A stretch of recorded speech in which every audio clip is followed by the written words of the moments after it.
Hey guys, and welcome to episode number 99 of Diehlman at Halftime, the NBA podcast that tops all others. I'm your host, Larry Diehlman, joined by my co host, Chris DiPietro. If you're joining us for the first time, it's great to have you. And if you've been a regular listener, welcome back. We have a lot to cover today and not a lot of time to do it. We'll look at a general overview of the NBA this week and then discuss some important topics across the association.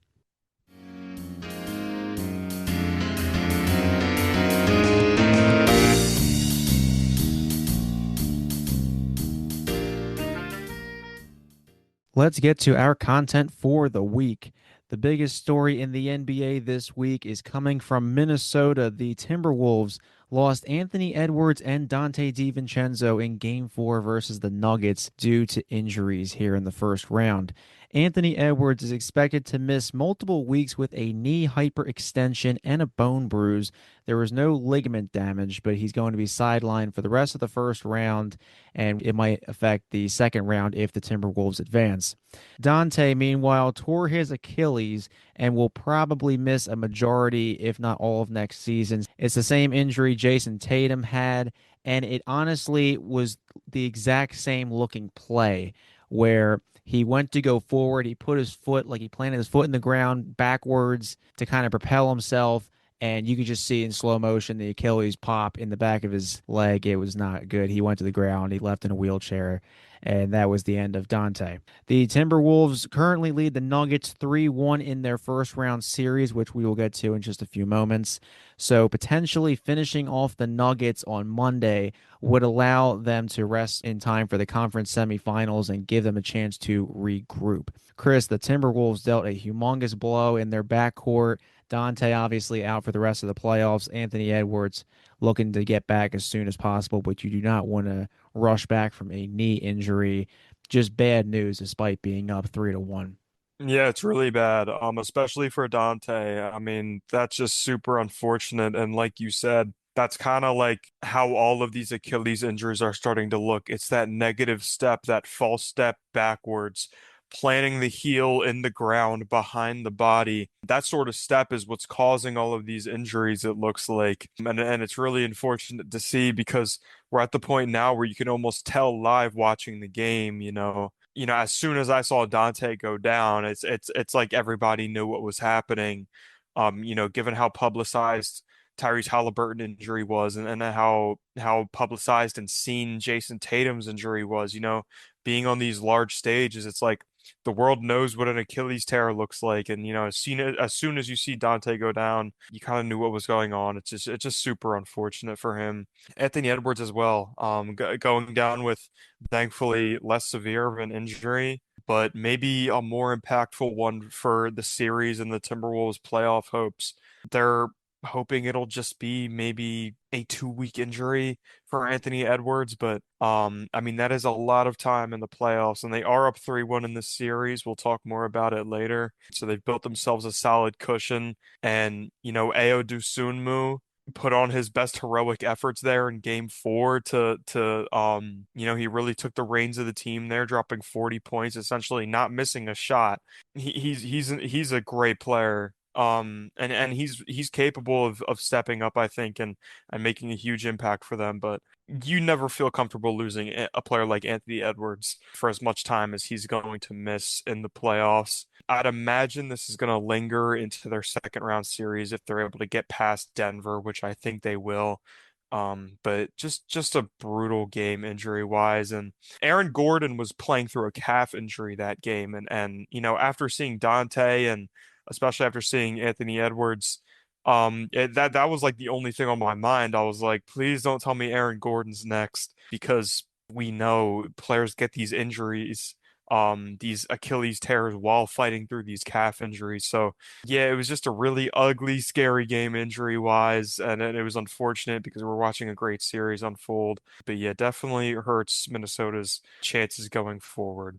The winner of this series will take on the winner of the Spurs Blazers series. And if it's the San Antonio Spurs, that would not be a good matchup for the Timberwolves without Anthony Edwards to start.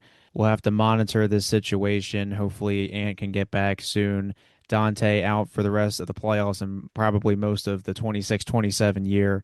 We'll have to see what the Timberwolves can do in the meantime. This episode is entitled Survive in Advance. So, who's raising eyebrows at the moment?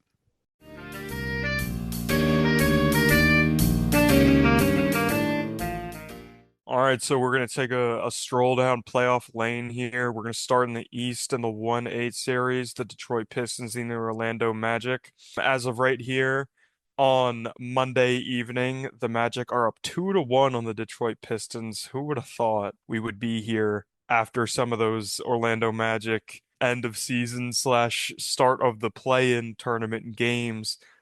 This team looked broken and they really put it on the Charlotte Hornets in that final play-in game to steal a playoff spot from them, and they have not looked back. They've looked like a different team. The non-Cade Cunningham minutes in this series have been an atrocity for Detroit. Jalen Duren's field goal percentages this season, let's walk through them. Game one, he was 3 of 4 from the field, which is not bad, but you definitely want to see more volume out of him. And he was a game low -21 in the plus minus department. Game two, he shot 4 for 10 from the field. And game three, he shot 3 for 10 from the field. That is awful. That is not the Jalen Duren we watched all season long. I mean, these are three of his worst games of the season in the three biggest games of the season. He's been really bad. Danis Jenkins has been bad for them after being such a crucial spark plug for them this season.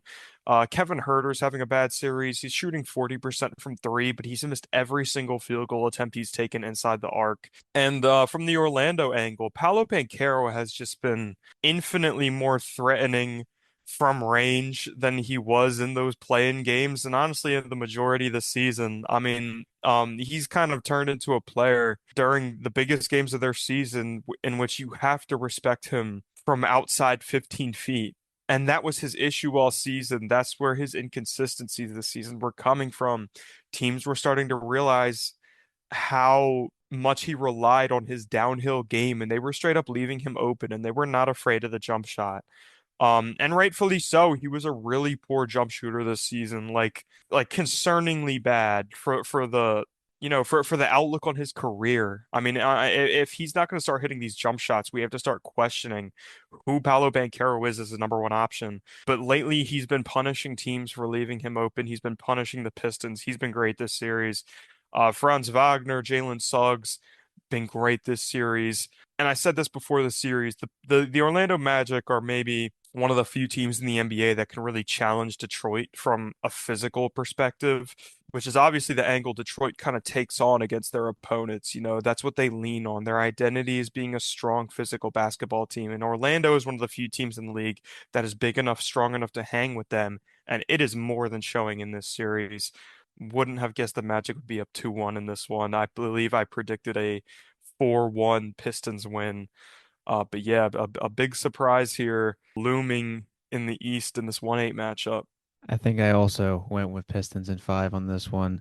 This was like you said, you pointed out, the Magic looked absolutely dead, and I think Magic fans wanted the season just to be over. Jamal Mosley was, I think he was like looking to get fired, or just the way the Magic were performing was not up to standard. The Magic have been a disappointment this season, even with Desmond Bane coming into the fold. But going up 2-1 against the best team in the Eastern Conference, or one of the best teams in the NBA, and you stole game one on the road. That's what you're trying to do every time you're the road team. And then you win the first one at home. If the Magic win on Monday, like if they win tonight, the Pistons might be in trouble, despite the fact that they have home court, and games five and potentially seven, if needed, would be in Detroit. If they go down 3-1, they might be in trouble.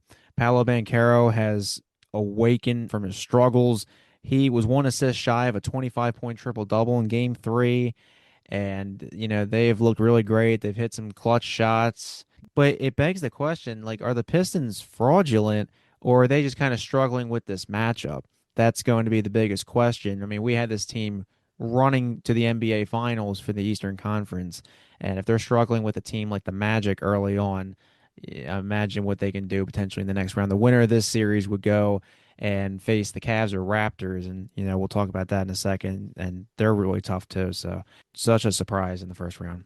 Absolutely. as we pivot to maybe a not so surprising series here with the Celtics being up 3-1 over the Sixers. This has been a series decided by jump shooting, and the Celtics have been the better jump shooting team 3 out of 4 games in this series. Jason Tatum, Jaylen Brown, Peyton Pritchard, Sam Hauser all at least have 10 threes made in this series. And I really think this is one of the best playoff series of Jason Tatum's career. He's averaging near 25, 9, and 9, 64% true shooting. This is one of the most efficient Jason Tatum playoff series we've ever seen on this type of volume. Off an Achilles Again, injury. exactly. I mean, that's what I'm getting at here. Like that, like he looks so outlandishly comfortable. I mean, he looks more comfortable in this series than, again, we've seen in most of his playoff career up to this point, and he has a ring. Like this is a such a amazing version of Jason Tatum we're watching right now. Just zero limitations. Again, like relatively speaking, he is not long into an Achilles injury recovery. Like he has been back on the court for not even 3 months now, and this is like some of the best basketball we've ever seen in his career, which is just wild. I think the Sixers' biggest issue in this series, at least so far, if it doesn't end pretty soon, has been going away from Paul George. He's got the exact same true shooting percentage as Jason Tatum in this series, just on way less volume. Nick Nurse has been very sporadic in his willingness to let Paul George kind of take the offense to himself and go get his own shot. There's been moments where Nurse will tell PG, he'll have 4 straight possessions to himself and then he won't see the ball for 2.5 quarters. So, despite not really being able to get into a consistent rhythm, Paul George has been great in this series, but they just have not been going to him much. Not to mention the Sixers are also getting eaten alive on the boards. Drummond, Bona, Embiid came back in game 4 this series, and it was the ugliest game of any of the four for the Sixers, especially on the boards, which you wouldn't expect. They're just getting out hustled, out muscled, outshot. It's tough to watch as a Sixers fan, but it's partially what we expected here. And like I mentioned, Joel Embiid returning from his appendix surgery, we were expecting some sort of, offensive jolt from that at least. And it proved to be quite the opposite. The Sixers could not get comfortable all night, and they just got severely outworked, and the Celtics were just raining threes on them. It was a really ugly game. So yeah, as painful as it is for me and Larry to say, this one looks just about over for the Sixers. This series has been absolutely painful. With the 3-1 lead, we both, I think, had Celtics in five this series. This was easy money, respectfully. The Sixers got absolutely cooked in game 4. I tuned in kind of in the second half. I saw the score was as big as it was. I'm like, yep, this game's over.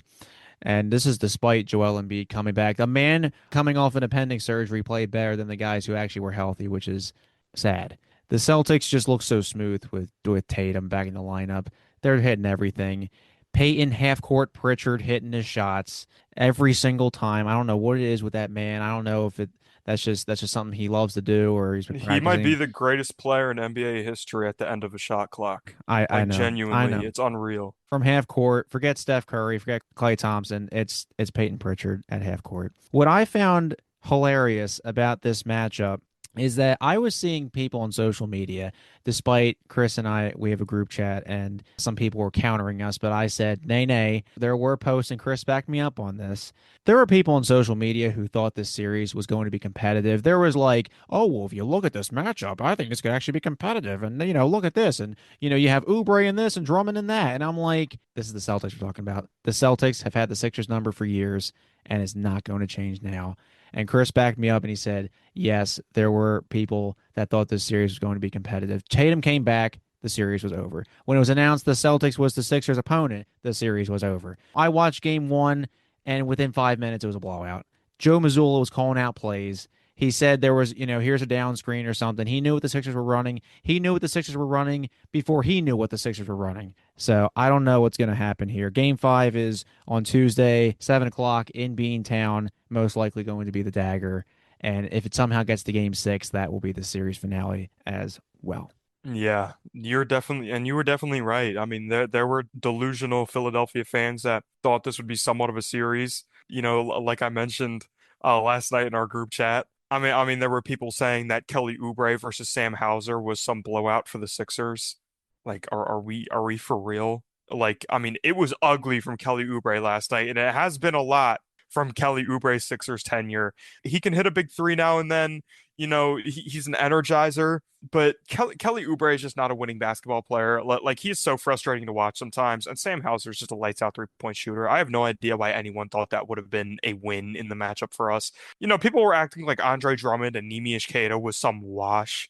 Like that's unreal. Like Queta has been great this season, and like Andre Drummond is pretty Washed. conservatively washed at this point. Yeah, you stole the words out of my mouth. I mean, he is just I mean he used to lead the league in rebounds and watching him play sometimes you wonder how that ever happened. It's ugly, man. It's getting uglier by the game here. The series was over the moment Adem Bona started game one.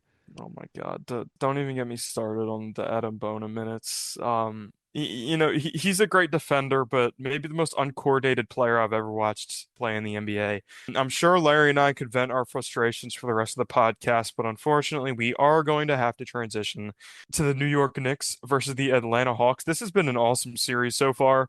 CJ McCollum has been the best player on the court for maybe 75% of this series. And having a guard who can consistently and confidently get to his spots, make shots efficiently, not turn the ball over, is so invaluable for this Hawks team. And it's something Trae Young could not do for them at this level that we are seeing from CJ McCollum, which is just so ridiculous to say. Like who would have thought that we would be saying this in April 2026? CJ McCollum has taken over Trae Young's role and more than excelled in it.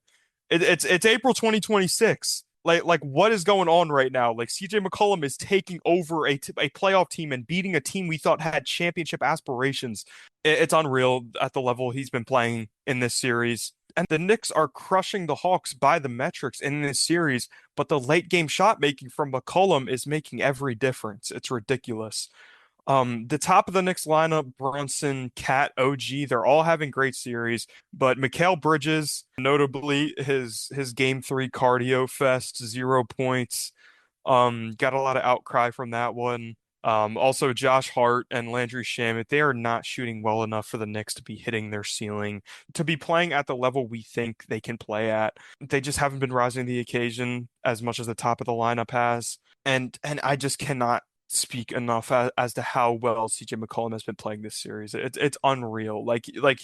Brunson has been great. Like Brunson has been playoff Brunson. Like he's been awesome. He's shooting really well. He's scoring at a high clip. But who would have thought April 2026 CJ McCollum is going band for band with Jalen Brunson? Like what in the world is going on? Yeah, this has been a absolutely great series, probably one of the best in the first round, East or West. We got a tied 2-2 series. Not like the Knicks are running away with this one, so there will at least be a game six. It's been a nail-biting matchup. I mean, the Hawks won back-to-back games by 1 point each. One in New York and one in Atlanta. CJ McCollum has been on fire. I think I was watching game three when he hit that clutch shot and the Knicks fell apart on that last possession. CJ at 32 in game two. Jonathan Kuminga has been revitalizing his career. Sorry, Steve Kerr, but I think Jonathan Kuminga actually can be a useful basketball player on a winning team. Mikal Bridges, basically like a soft benching in game three, as you said, running cardio out there, not hitting any shots. He got paid a lot of money, and I think he got traded for 5 first-round picks. That's not what you want to see from a guy that got traded for 5 first-round picks. And I think this is going to be a really good one. If the Hawks pull this out, what an improvement that would be. And to see CJ McCollum dominating like this in 2026 is mind-boggling, considering Jalen Brunson is on the other sideline. Game five, well, we'll get to that in a little bit, and you'll see why. All right, and as we navigate here to the final series in the East in this first round, Cleveland Cavaliers, Toronto Raptors 2-2. This was looking really ugly through two games. Cleveland was having their way. They were up 2-0. But Scotty Barnes has taken over. He's been the best player on the court in this series. He's averaging 26 points, 5 rebounds, 7 assists, a steal, and a block on 63% true shooting. He's been lights out from three, shooting 47%. This is some of the best basketball we've seen from his career in the series thus far. And man, rookie Colin Murray Boyles for the Toronto Raptors, what a difference he's made as a rookie. He's a truly great defender already, just a Swiss Army knife on defense. And his offensive game has come along further in year one than we may have ever expected in his entire career. That was the major concern coming out of South Carolina for Murray Boyles. He showed everything and more you would have wanted on the defensive end, but as the game has become so nurtured to three-point shooting, it's a skill you need in today's NBA. You cannot just be a great defender, and that was the worry with Murray Boyles. But he's been great. I mean, like he's looked better on offense at moments than James Harden and Donovan Mitchell. Like he's getting to shots and hitting shots at such an efficient clip that again we didn't really expect from him. And some people didn't expect him to ever develop in his career. And he's doing this in the playoffs as a rookie, fearless. He's been awesome for them. And him and Scotty Barnes are just terrorizing this Cleveland offense, who we've known to be inconsistent, who we've known to kind of lack an identity. Evan Mobley, there's been moments in this series where he just looks super dominant, super assertive, and then there's been moments where he'll miss 5 straight shots and he'll kind of take the back seat. Donovan Mitchell, James Harden, they've shown their inconsistencies this series. Despite a very strong start out the gate. This is a very intriguing series. It's been a war so far, and it's not often you feel so strongly about the outcome of a series after 2 games and feel the exact opposite 2 games later. So clearly Toronto has the momentum in this one at the moment, but again, we've already seen that momentum change on a dime just like that in this series so far. So who knows, maybe Cleveland comes out game 5 at home. We see 40 points from Donovan Mitchell. We see, Colin Murray Boyles getting fried. Who knows? Like this series, we've seen the extreme ends of this series in terms of both teams' ceiling of performance. And it's going to come down to these last 3 games. I'm really excited to watch the end of this series. Now, I hope when you mean fried, it means on the defensive side, not something else. Truly, truly, that is truly what I mean. So yeah, this Cavs Raptors series, I think you had this going all the way to 7, I did. and it's looking likely so far. 2-2. None of the road teams have won. It's been the home team. So if we're keeping this up, Cleveland has a chance in Game 5, which is on Wednesday, by the way. Game 4 came down to the wire. They forced a backcourt violation at the very end. The Raptors did. Colin Murray Boyles has been the X factor for the Raptors. And I saw a stat, Chris. You ready for this one? And it should not be a surprise. James Harden in this playoffs, 20 made field goals, 20 turnovers. That's the James Harden we all know and love. James Harden has had That's the some playoff James Harden we know and playoff. love. James Harden has had his issues in the past. He's been known as a playoff choker. Regular season, he's a GOAT. Playoffs, he's not a GOAT. And, hopefully he can kind of turn things around because they traded for him. They got rid of Darius Garland. They're going to need him. Evan Who had a Mobley. great end of his season in Los Angeles, by the way. So Yeah. do with I that what mean, you will. the Cavs need Yikes. the Cavs need their core to step up, if they can stop Scotty Barnes, but Scotty Barnes is a tough man to stop. Yeah, that's another great series along with the Knicks. We'll see how that can go. That is the end of our Eastern Conference breakdown. Let's go over to the West.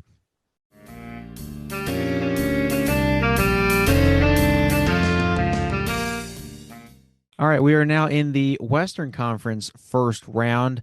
A lot of good matchups over here as well as we just talked about the East. And we're going to start with the Thunder and Suns in the 1-8 matchup. And yeah, this has been a murder. The Thunder are up 3-0 in this series. They're looking for the sweep tonight on Monday. That will be in Phoenix at 9:30. Every game has been a double-digit blowout. It was 35 points in game 1 for crying out loud. Phoenix has no answers for Shea Gilgeous-Alexander. Jalen Williams is out with a hamstring strain, but OKC is stacked. They don't really need him at the moment. It'd be nice. Obviously, you don't want your second star to be injured, but they really don't need him at this point in time. We're just expecting the Thunder to punch their ticket to the conference semifinals. They would get the winner of the Lakers Rockets series. Chris, this has been a murder. Watching some of these games, it's over within a few minutes.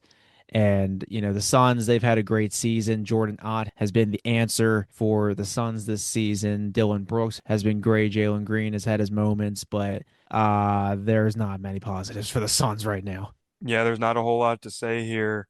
Besides, Shea has been incredible in this series. He is comfortably the best player in the world at this point. I have no doubt about that. He's averaging 35 and 8 this series on 67% true shooting, and his game two was all time. 42 points on 15 for 18 shooting, getting doubled all night long, getting helped all night long, talking.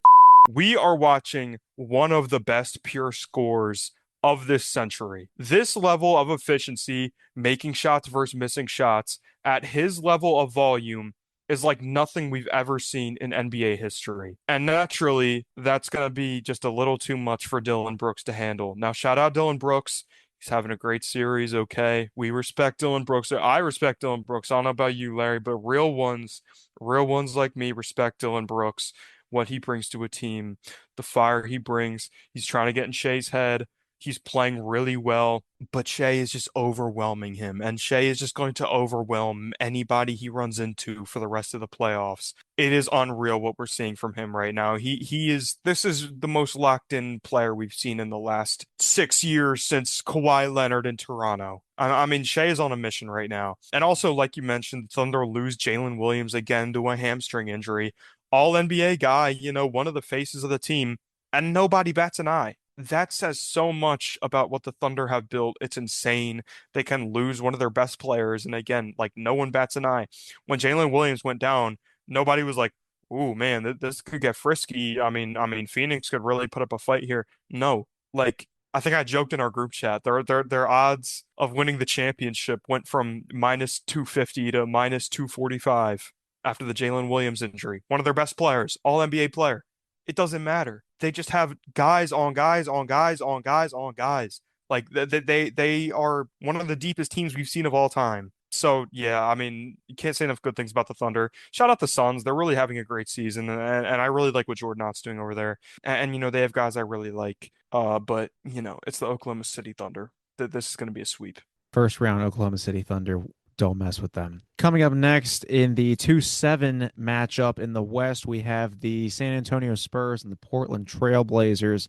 It's been a good series, but the Spurs have a commanding 3-1 lead. This one looks all but locked up. Portland blew both home games with double-digit leads, even with Victor Wembanyama out for the Spurs in Game 3 due to a concussion. Wemby and Stephon Castle have looked great. They've really looked locked in. Wemby had a great Game 4. Scoot Henderson for Portland with a Game 4 goose egg. And, Chris, obviously, Portland getting their feet wet here in the playoffs. I don't think anybody expected them to take this big of a leap this quickly. Denny Avdia has been a blessing for them. He has really turned this franchise around. Rip Wizards fans, because he used to be a Wizard. He was their top draft pick many moons ago. The Blazers, they have a nice young core. Drew Holiday has really stepped up for them in a veteran with championship experience role. Donovan Clingan has had his moments. Shaden Sharp is athletic. And Tiago Splitter has done a heck of a job commanding this team after, as we've said 1,000 times, with the Chauncey Billups crap with the organized crime. Tiago Splitter has done a great job, but the Spurs, they're just running circles around them. Second half, these last couple games, it has just been San Antonio and the Mitch Johnson show. I mean, this one has really gone the Spurs' way. Game 5 is on Tuesday in San Antonio. This one should pretty much be a lock. Larry, do you remember who the Wizards traded Denny Avdia for? Wasn't Westbrook, was it? Close. Older point guard. Older point guard. No. The Wizards traded Denny Avdia for CJ McCollum. You Whoa, you CJ gotta be kidding McCollum me. balling out right now. Great player. Still got it. Larry, what team is CJ McCollum on right now? The Atlanta Hawks. The Wizards just can't get it right, man. They just can't do anything right. Poor Wizards. But yeah, I mean, yeah, the second halves in this series have been a big yikes for Portland, especially last night. I mean, God, I mean, Portland had a 15-point lead. I mean, we were thought they were going to even up the series here, and I think the Spurs outscored them by like 20 something points in the second half. It was crazy. But yeah, this nonetheless, this has been a good series. Definitely, more competitive than I think anybody was expecting. And it really was looking kind of frisky for a bit with Wemby missing game three due to the concussion he suffered in game two, which Portland ended up taking. But Dylan Harper, I think, had his career-defining moment up to this point in that game three. He had 27 points and 10 rebounds. He virtually didn't miss a shot. And as soon as Portland got testy with him, notably Scoot Henderson, you could see a fire light up inside him. He was talking and he was backing it up. It was so cool to see from such a young player. Scoot and Dylan Harper have been going at it this series. It's been really cool to see because we haven't really seen much of Scoot Henderson at all in his NBA career. It's been pretty unfortunate. He's dealt with a lot of injuries, and seeing him play a lot of playoff minutes, getting the ball a lot, it's been really cool to see. And he's been confident despite his goose egg. That's what you're gonna get from Scoot Henderson sometimes, apparently. He's really not the greatest shooter, but nonetheless, I think it's been really cool to see him play with such confidence in his first playoffs after missing a lot of the start of his young career. So I think it's been really cool to see Scoot doing what he's doing. Denny Avdia has been super intense this series. He's been great for them. Donovan Clingan's been great. I mean, Portland's having a great series, given what we were expecting out of them. But yeah, I mean, San Antonio just have to win one of these next three games. They will get it done. But yeah, this has been a fun series, no doubt.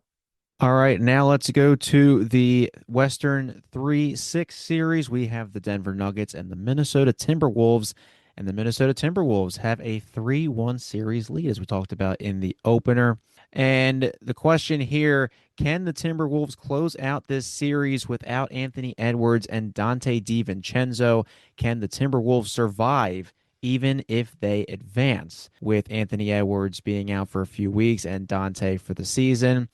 Games 3 and 4 in Minnesota were almost the exact same score, interestingly enough. It was 113-96 game three, 112-96 in game four, both in favor of Minnesota. Rudy Gobert has actually been doing pretty good. We've seen him get cooked in these last couple postseasons, most notably in the 2024 postseason when Luka Doncic got him on an island. We all know which play that was.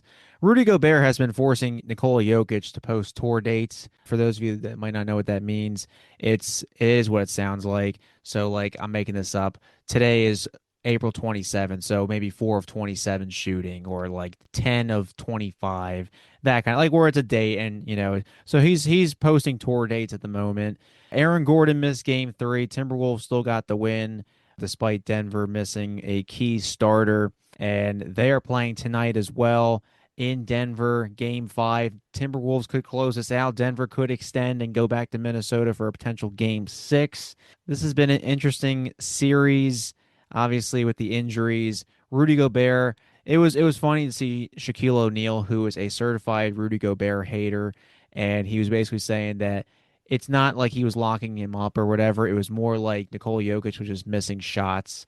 And it's hilarious to see Shaq being such a hater for that one. Love Shaq, but this is, one of the times where he's absolutely incorrect with that. Yeah, Chris, I don't know. Can the Timberwolves survive?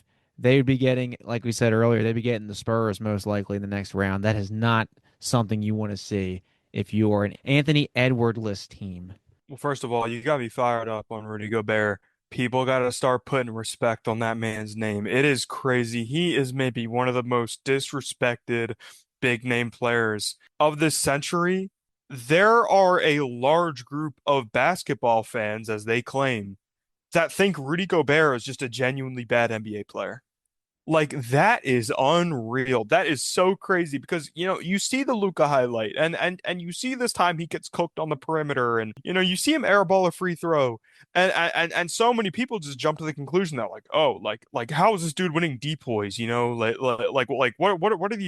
What are these executives and coaches not seeing? Like, this guy sucks. Like, that is so unbelievably disrespectful. People hate Rudy Gobert.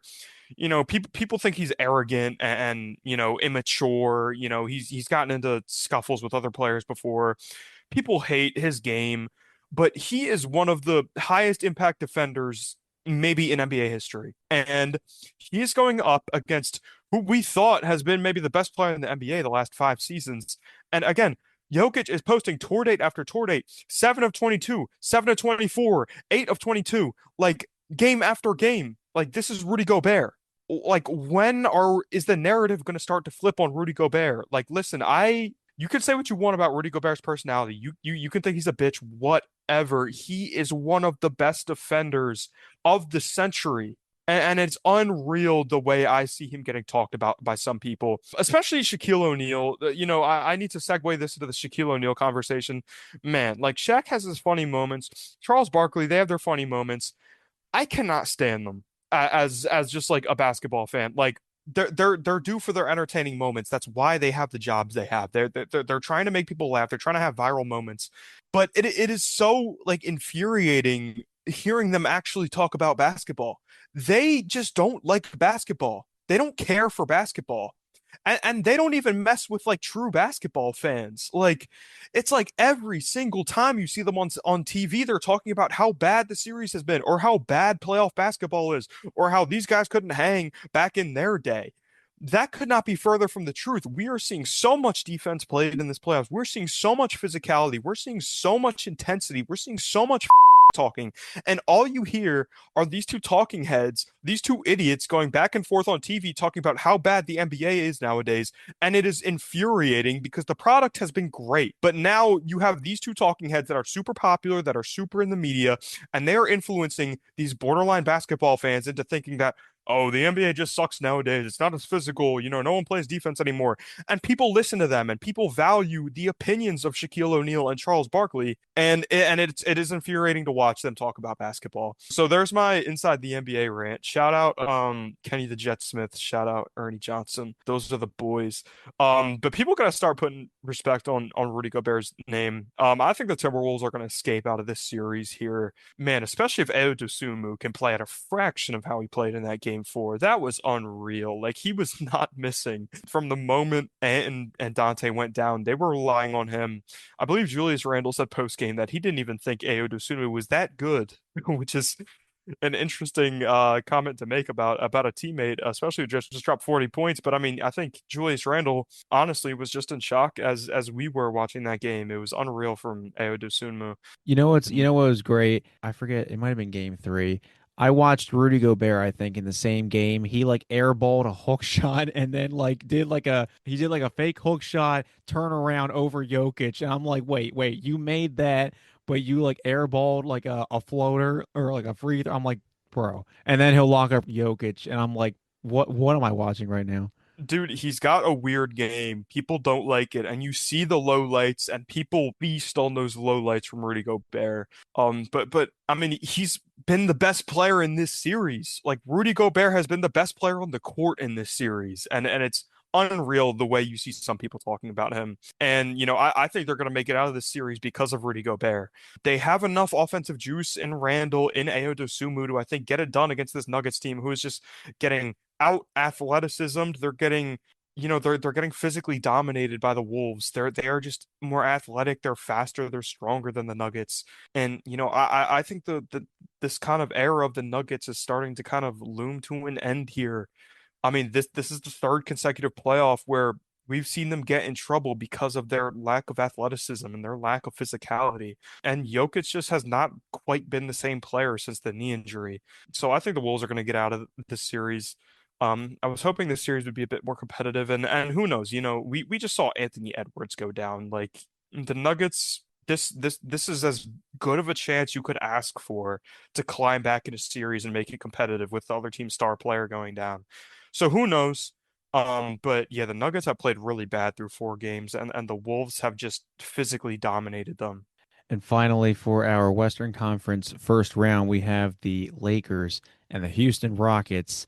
The Lakers have a 3-1 lead, which I don't think anybody saw coming. I had the Rockets in a sweep.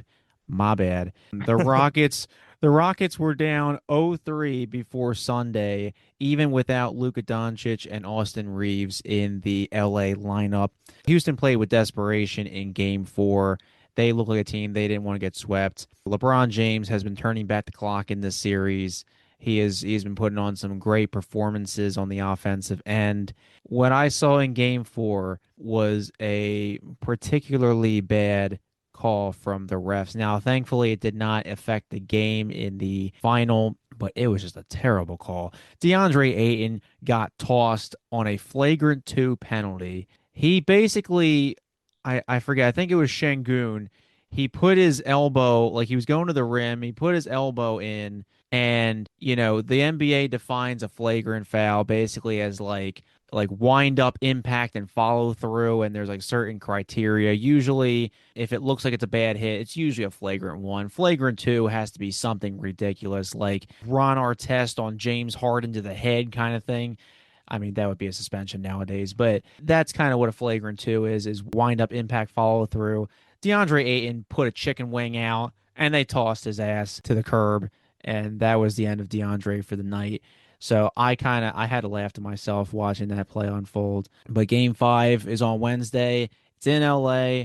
Lakers looking to finish out this series. Chris, I don't know how the hell the Lakers have been able to absolutely dominate the Rockets. You called it. You said the Rockets were terrible. The Rockets have just not looked like a good basketball team at the moment. If it was just Austin Reeves out, okay. If it was just Luka Doncic out, okay. Luka and Austin Reeves both out with a 41-year-old LeBron James leading a JV team. What are you doing? At 41 years old, LeBron James is playing damn near just as well as he was over 10 years ago on the Miami Heat. That is just unfathomable. Shout out the dude that said, I believe in 2013, that LeBron's turning 30 soon, so we won't have to deal with this blank much longer. I mean, just an all-timer from that guy. I wonder how he feels sitting at home, turning on ESPN and watching a 41-year-old LeBron James, who he thought would have been washed 10 years ago, drop 30-point triple doubles night after night. Pretty crazy to think about. And pair LeBron's performances with an all-time Luke Kennard and Marcus Smart series.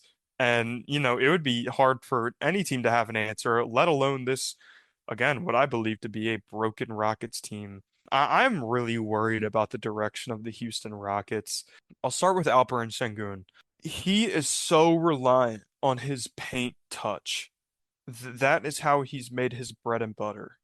Getting low in the post, backing people down, and kind of just going vertical and relying on the flick of his wrist to put the ball in the hoop. That is his game. And his efficiency down there has not at all been what you would like in this series. And honestly, like in this season, like he is really not gotten better with that paint touch. Like again, it's such a massive part of his game, but he's really not particularly efficient with it. And that's going to show in the playoffs, and it has been. I have real concerns about his play style and kind of how he fits into a team with championship aspirations because, for Şengün to be successful, he's going to have to take a lot of shots. He's going to have to take a lot of shots in that low post, which, again, he's been really inconsistent with it. So I really just wrestle with the idea of Şengün being a player you can really build a championship contender around. Also, Kevin Durant has been pretty disengaged this series, it feels like. I mean, he's kind of just like looked visibly frustrated with the team. I mean, he kind of has all season.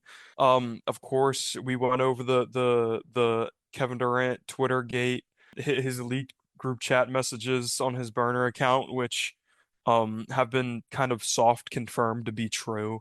Him just saying really nasty things about his teammates. And, this team has looked lifeless in the postseason, and Durant has kind of, spearheaded that sort of attitude for the team. The non-Amen Thompson minutes in this series have been awful for Houston. He's been their one saving grace. He's playing really hard. He's playing with a lot of intensity. And after Durant, Houston kind of has two players where you look at and say, okay, they're building the team around Durant, and then they're building it around Amen Thompson and Alperen Şengün. And I think this series is revealing to us who is really the player you can have hope in moving forward, building the team around. Şengün, never been a great defender and has been really inconsistent with his paint touch, which is basically his entire offensive game. And I think he's really messed things up for Houston offensively in this series. Whereas Amen Thompson, he has maybe even more limitations offensively than Alperen Şengün does. But the level of intensity he's playing with on the defensive end has more than made up for those offensive struggles. And he's been aggressive on offense. He's one of the most athletic players in the league. He can get a shot if he needs it.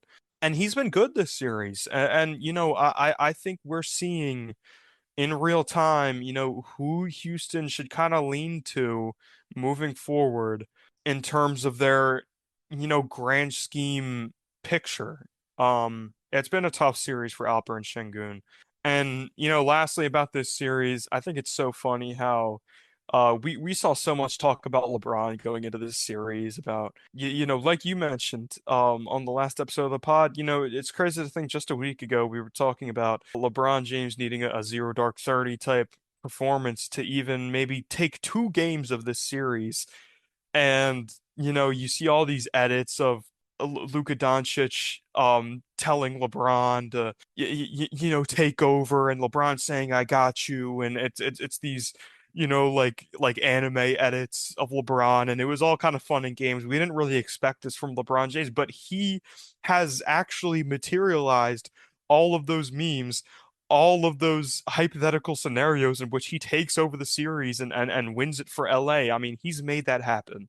I mean, I don't think that can be talked about enough, what LeBron James has been able to do. It's like truly, utterly ridiculous what he's been doing.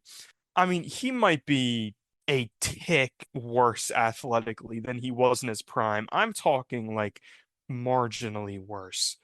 But every other aspect of his game as is like basically just as good as it's been for a while now. It's unreal how he's played this series. Marcus Smart at 30 something years old. I kind of lean towards 35, 36 rather than the brink of 30. He's been playing amazing this series. Luke Kennard has been amazing this series. I mean, the Lakers are just having dudes step up, and it's a real testament to JJ Redick, I think. I've talked time after time during this season about how I really just didn't trust LA's depth going into the playoffs. But man, they're super locked in right now. We're seeing guys step up that I would have never expected to. And yeah, it's just been a super, super unexpectedly impressive series from LeBron James and the Los Angeles Lakers.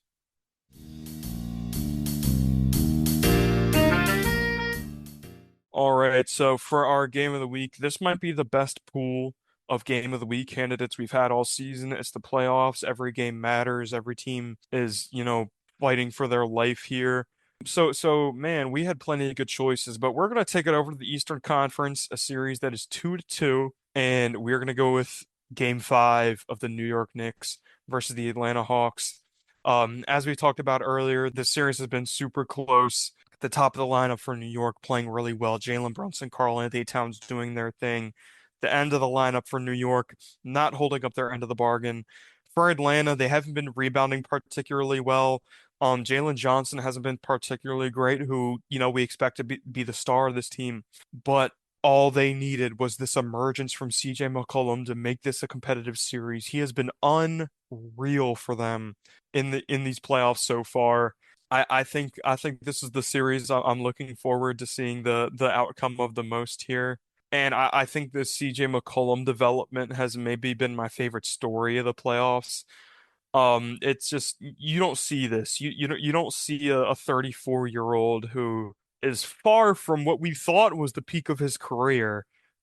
Just step into a playoff series against one of the best teams in a conference and just absolutely take over. We would have expected CJ McCollum to be, I don't know, maybe the fifth or sixth best player in this series, and even that might be a little optimistic. He has a great case for being the best player in this series. It's unreal.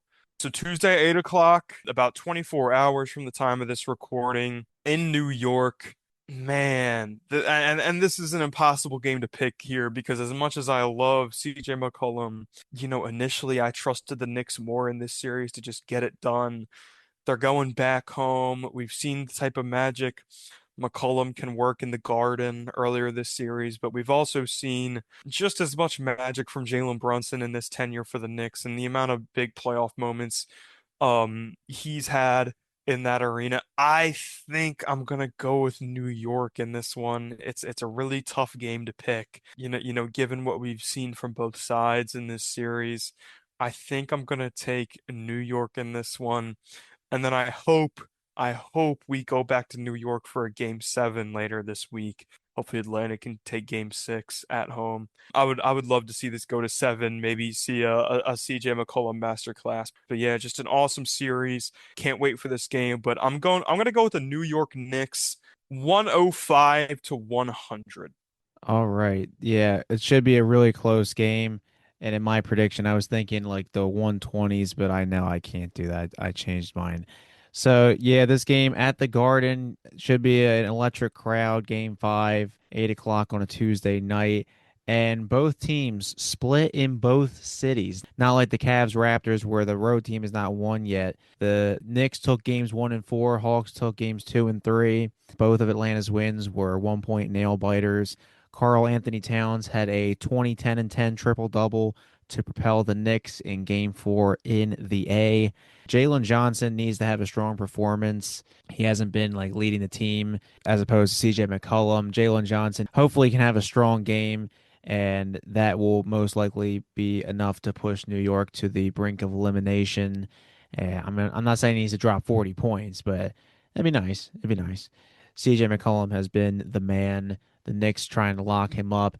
And Jalen Brunson just needs to like not get cooked in defensive coverages. Jalen Brunson is not an all-star defender, and as long as they can keep him in check, and Jalen Brunson doesn't get cooked, the Knicks I think have a chance to do this. If the Hawks steal Game 5, that's really saying something to how this team is going to perform in Game 6 and possibly the rest of the postseason. I know the Hawks, they really changed his team this year without Trae Young. If they can steal game 5, they did it once. They got game 2 in a tight one. Game 5 would be even better. And if this can go to 7 games, that would be a treat in itself. But I am going with the New York Knicks. I wanted to go Atlanta, but I'm like, this is Madison Square Garden we're talking about. So I am going Knicks 111, 108. Prove us wrong, CJ. CJ, we believe in you.